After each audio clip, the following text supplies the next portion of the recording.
Hi everyone, welcome to the balance number 1 video in your extras section.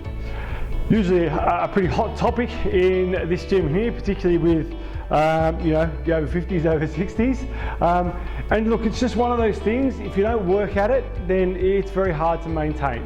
So, and also I suppose as we get older, risk of falls is one of the things that people are most are concerned about. So, when looking at our balance, rather than just getting straight into the process of standing on one leg and trying your best, let's break it down a little bit. So let's think about, what do I need for good balance? So firstly, I need a nice, good, stable foot position and strong arch.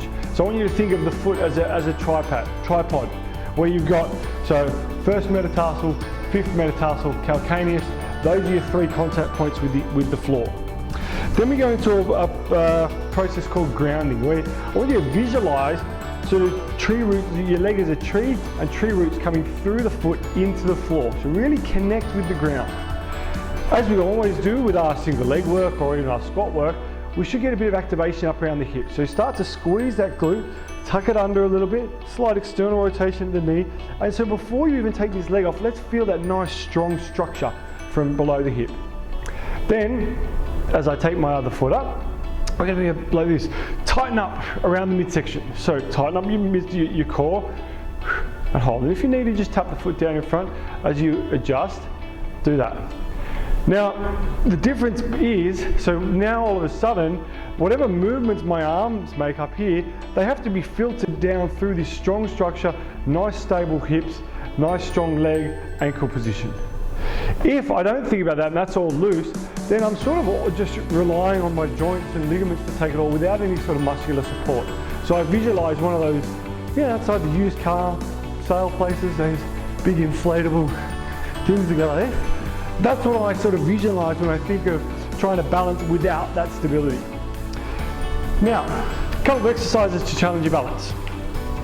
Pick up a weight, could be a drink bottle, could be anything that as you pass it up and over your head or move it around, it's going to change your center of mass or shift your center of balance.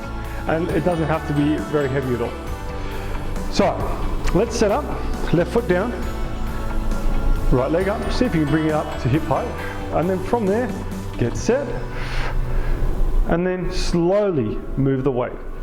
Every time you feel as though you need to readjust or you're going to fall, stop where you are, and then keep moving nice and slowly. So this is just moving in what's called frontal plane, so our frontal plane of motion, so just moving sort of right to left.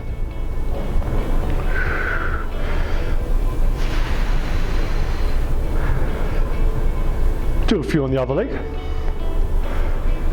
Make sure you get set first, feel that glute working, core support in the midsection. Change that weight up and over.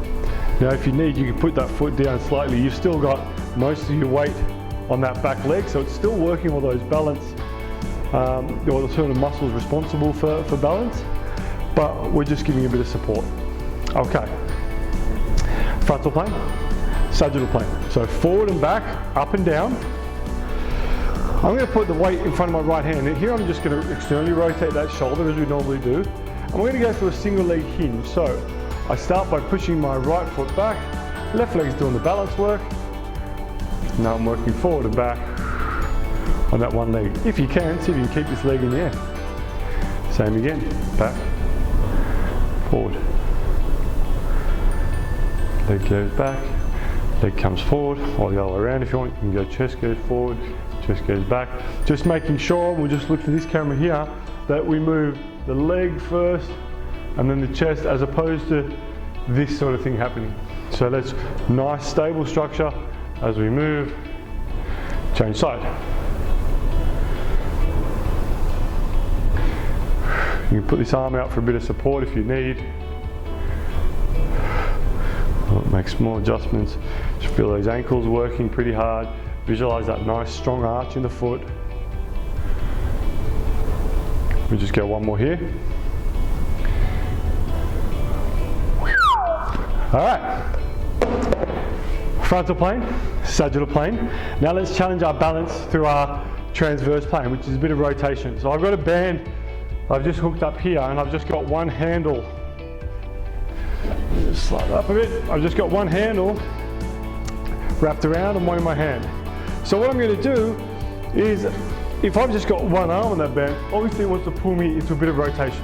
So I get myself set, I bring the same leg up of the arm that's holding the band and just try and row in and out. Now it wants to pull me around into rotation, so this leg here, the inside leg here, midsection's working hard to maintain that rotational stability and prevent me from losing my balance there. You can change sides. Same thing. Okay, and then you do the same thing in a pressing motion. Now with this one, I actually like to start with my arm out first, because from there, then as I push, there's more and more resistance in that band. So if I push it out there whilst I'm on two legs, then I get myself set, externally rotate the shoulder, core control, hip stability, now bring up my leg. That band is at its highest sort of tension. And so then it should get a little easier as it comes in, and then I know what to prepare myself for as I press back out.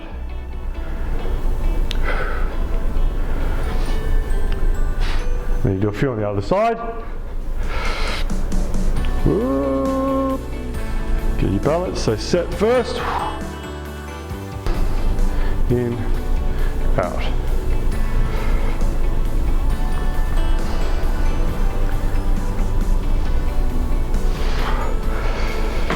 You can go through those for as long as you like on each one. Go through them every day. Try and challenge yourself to maintain your balance throughout rather than putting the foot down, and see how you go. Plenty more work on balance to come, but any sort of single leg stability work we do, any work where you're on one leg doing your hinging or you're squatting, anything for the midsection, hip stability, all good for the balance. That one's just a bit more specific to as an exercise alone. I hope you enjoyed.